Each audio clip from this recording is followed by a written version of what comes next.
No instante em que o advogado da família me estendeu o documento, senti o ar fugir dos meus pulmões. Assinar aquilo significava apagar Sofia da minha vida para sempre, mas recusar custaria a herança que a minha família tanto disputava há meses. A sala de reuniões na mansão familiar em Vila Nova de Gaia estava sufocante, apesar do ar-condicionado ligado no máximo.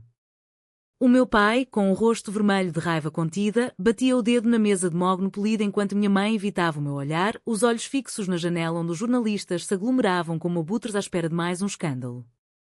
O Dr. Mendes, o advogado de sempre, pigarreou e empurrou o papel para mais perto de mim. Ana, isto é pela família. O acidente expôs tudo. A empresa está a perder contratos importantes por causa do escândalo. A herança do teu avô depende desta assinatura. Promete não contactar aquela mulher nunca mais e tudo volta ao normal. Eu olhei para o documento.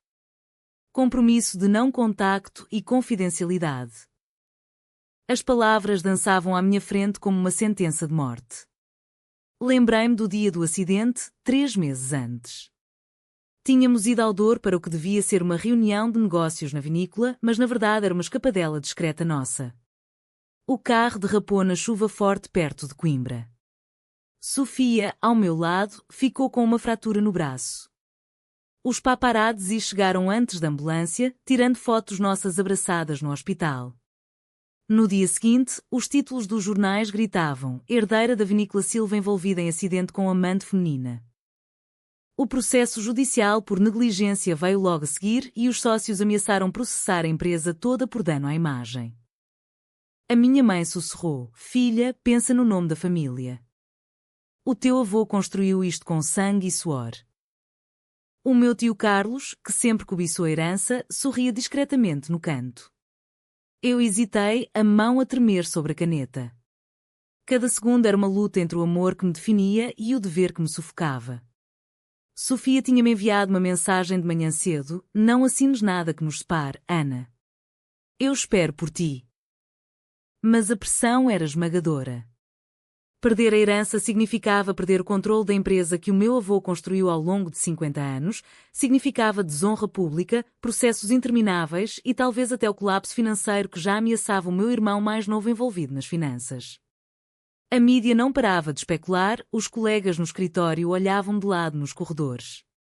Eu respirei fundo e, com o coração aos saltos, assinei. O som da caneta no papel foi como um tiro no peito. Naquele momento soube que tinha traído não só Sofia, mas também a mim mesma. Os dias seguintes foram um inferno silencioso. A família celebrou a vitória com um jantar que me deixou nauseada. O meu emprego como diretora de marketing continuava, mas os olhares de pena ou desprezo dos colegas eram constantes. A mídia não parou, inventando histórias sobre o meu arrepio repentino. Sofia parou de ligar, mas eu sabia que ela estava a sofrer sozinha no seu pequeno apartamento em Lisboa. A minha decisão tinha consequências reais. O silêncio salvou o negócio familiar por enquanto, mas destruiu o meu coração aos poucos. As semanas passaram e a pressão não diminuiu, pelo contrário, intensificou-se como uma corda a apertar cada vez mais. Eu tentava manter a rotina na vinícola, mas os sócios marcavam reuniões de emergência onde o meu nome era mencionado como problema. Um deles, o Sr. Ferreira, chegou a dizer abertamente: Ana, o mercado do vinho é conservador. Clientes tradicionais não querem associar nossa marca a estilos de vida alternativos. Eu mordi a língua para não responder, mas por dentro fervia. O processo judicial do acidente avançava e o advogado da outra parte usava as fotos vazadas como prova de distração imprudente. A família contratou mais 2 advogados só para conter o escândalo. A minha mãe ligava todos os dias: estás a fazer o correto, filha. Sofia vai compreender. Mas eu sabia que não. Encontrei-me com ela uma única vez, em segredo, num café escondido em Sintra.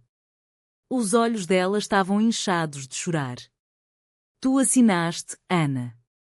Escolheste a herança em vez de nós. As palavras dela cortaram-me como faca. Eu tentei explicar que era temporário, que ia resolver tudo depois de receber a herança, mas ela abanou a cabeça. Não há temporário quando se trata de amor verdadeiro.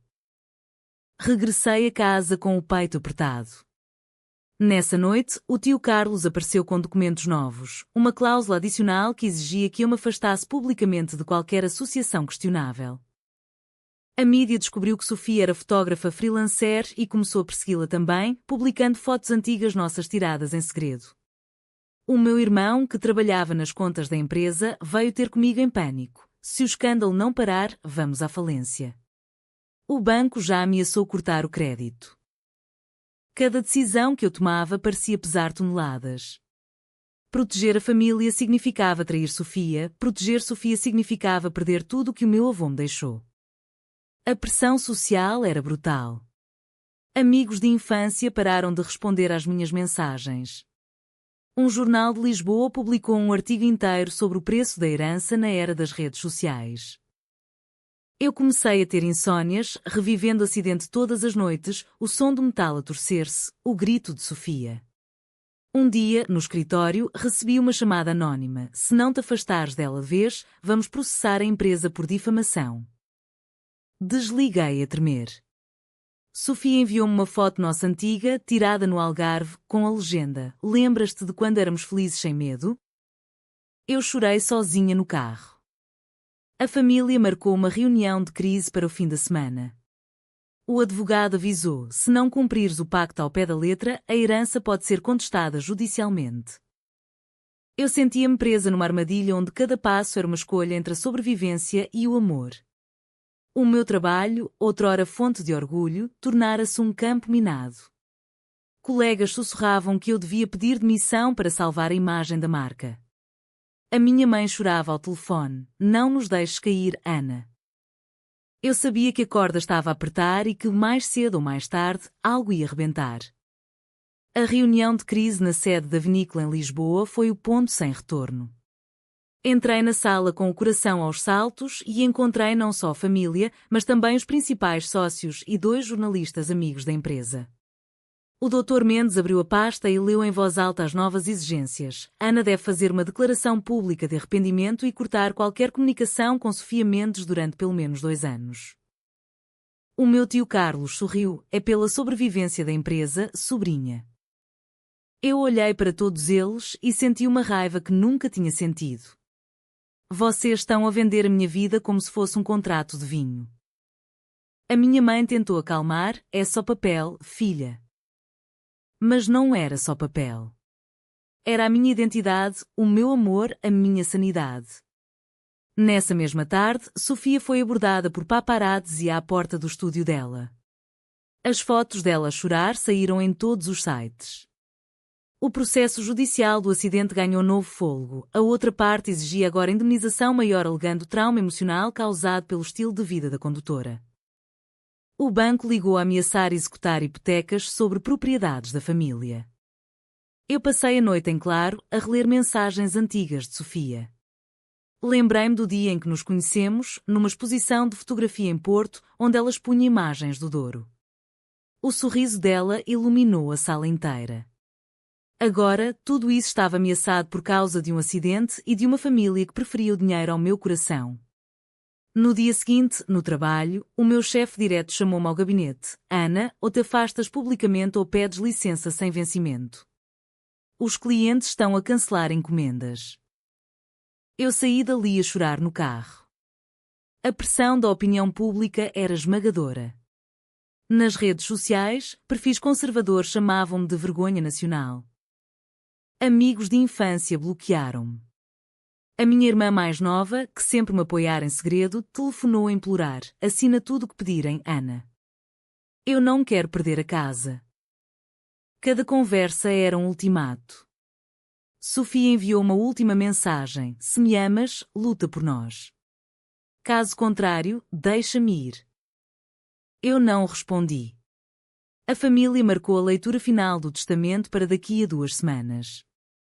O advogado avisou que, se eu não cumprisse o pacto, a herança seria contestada em tribunal e provavelmente perdida. Eu sentia-me como uma marioneta cujos fios estavam nas mãos de todos menos nas minhas. O preço do silêncio estava a ficar demasiado alto. Comecei a questionar se valia a pena salvar um império que me exigia destruir a única pessoa que me fazia sentir viva. As 2 semanas antes da leitura do testamento foram um turbilhão de ameaças e lágrimas escondidas. O tio Carlos contratou detetives privados para vigiar Sofia e garantir que eu não a contactava. Eu descobri quando recebi um relatório anónimo na caixa de correio. A minha mãe organizou um jantar familiar para unir forças e todos repetiam o mesmo discurso. É temporário, Ana. Depois da herança, podes fazer o que quiseres. Mas eu sabia que era mentira. O processo judicial do acidente entrou na fase de audiências e o juiz exigiu depoimentos. Os advogados da outra parte usaram as fotos do hospital como prova principal. Na sala de audiências, vi Sofia sentada no fundo, de cabeça baixa. Os nossos olhares cruzaram-se por um segundo e o mundo parou. Depois da audiência, o meu pai agarrou-me pelo braço. Não te atrevas a falar com ela. Eu voltei para casa destruída. Nessa noite, liguei para Sofia pela primeira vez em semanas. A voz dela estava rouca. Ana, eles estão a destruir-nos. Se não lutares agora, nunca mais vamos conseguir. Eu chorei ao telefone, prometendo que ia encontrar uma saída. Mas no dia seguinte, o banco executou uma hipoteca pequena só para mostrar força. O meu irmão veio ter comigo em pânico. Se perderes a herança, vamos todos à ruína. A mídia descobriu a ligação entre o acidente e o testamento e publicou manchetes. Herdeira lésbica arrisca fortuna familiar por amor proibido. Os sócios da vinícola marcaram uma assembleia extraordinária onde exigiram a minha demissão imediata caso eu não fizesse uma declaração pública. Eu passei dias a redigir e rasgar papéis. A pressão familiar atingiu o pico quando a minha mãe teve uma crise de ansiedade e foi hospitalizada. No quarto do hospital, ela segurou a minha mão. Não me mates de desgosto, filha. Eu saí dali a sentir que carregava o peso do mundo. Sofia enviou uma carta escrita à mão. O amor não se assina em papel, escolhe-te a ti mesma. Eu guardei a carta no bolso como um talismã. A data da leitura do testamento aproximava-se. O advogado avisou que seria o dia decisivo, ou eu renovava o compromisso ou perdia tudo. Eu sabia que a corda estava no limite e que, quando rebentasse, ninguém sairia ileso. O dia da leitura oficial do testamento chegou como uma tempestade. A sala do cartório em Lisboa estava cheia de familiares, advogados e até 2 notários. Eu entrei com as mãos geladas. O tabelião leu o documento principal e depois chegou à cláusula adicional. A herdeira Ana Silva deve confirmar por escrito o cumprimento do compromisso de não contacto com Sofia Mendes. Todos os olhares viraram-se para mim. O meu tio Carlos sorria vitorioso. O Dr. Mendes estendeu-me um novo papel, assina aqui e a herança sua. Eu peguei na caneta, mas desta vez algo dentro de mim rebentou. Lembrei-me de todas as noites em claro, de todas as lágrimas de Sofia, de todas as ameaças. Olhei para a minha família e disse em voz alta, não. O silêncio foi absoluto. Depois, com um gesto rápido, rasguei o documento ao meio. Os pedaços caíram no chão como confetes de uma festa acabada. O meu pai gritou, Ana, o que estás a fazer? A minha mãe desmaiou na cadeira. O tio Carlos ficou branco. O tabelião gaguejou, isto invalida a herança. Eu levantei-me, com a voz firme apesar do tremor, prefiro perder tudo a perder-me a mim mesma. Saí da sala sem olhar para trás. Os jornalistas lá fora explodiram em flashes. No carro, liguei para Sofia, rasguei tudo. Estou livre. A voz dela quebrou-se de emoção. Mas a guerra estava só a começar. Nessa mesma tarde, o banco bloqueou todas as contas familiares.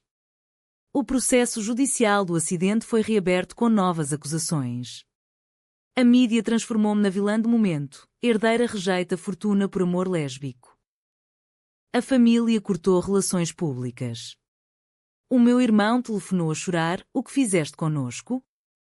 Eu fiquei sozinha no meu apartamento, sem emprego, sem herança, mas com uma sensação estranha de liberdade. Sofia veio ter comigo nessa noite. Abraçámo-nos em silêncio durante horas. No dia seguinte, recebi uma notificação oficial, a herança passava integralmente para o tio Carlos. A empresa ia ser vendida.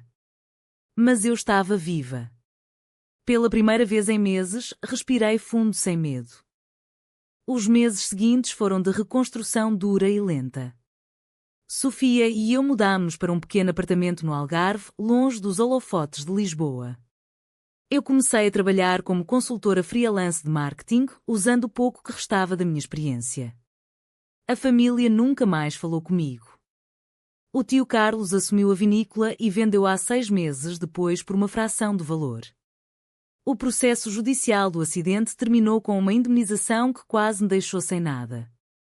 A mídia esqueceu-nos gradualmente, mas as cicatrizes ficaram.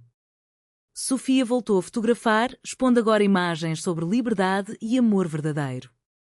Eu aprendi que o preço da coragem é alto, mas o da cobardia é eterno. Uma noite, sentadas na varanda a ver o mar, Sofia perguntou: valeu a pena? Eu respondi que sim, porque pela primeira vez na vida escolhi-me a mim mesma. Mas as noites ainda eram difíceis. Sonhava com a mansão, com o rosto da minha mãe, com o império perdido. A pressão social não desapareceu por completo. Antigos colegas enviavam mensagens anónimas a acusar-me de egoísmo. O meu irmão casou-se e não me convidou. No entanto, eu e Sofia construímos uma vida simples, autêntica. O amor que sobreviveu a tanto ódio tornou-se mais forte. 1 ano depois, recebi uma carta da minha mãe: talvez um dia compreendas. Eu respondi com uma foto nossa no penhasco do Algarve. Hoje, olhando para trás, sei que cada decisão foi de vida ou morte. A herança perdeu-se, mas o meu coração ganhou. A pergunta que fica é: achas que a lealdade ao amor verdadeiro justifica perder uma herança familiar? Verdadeiro ou falso?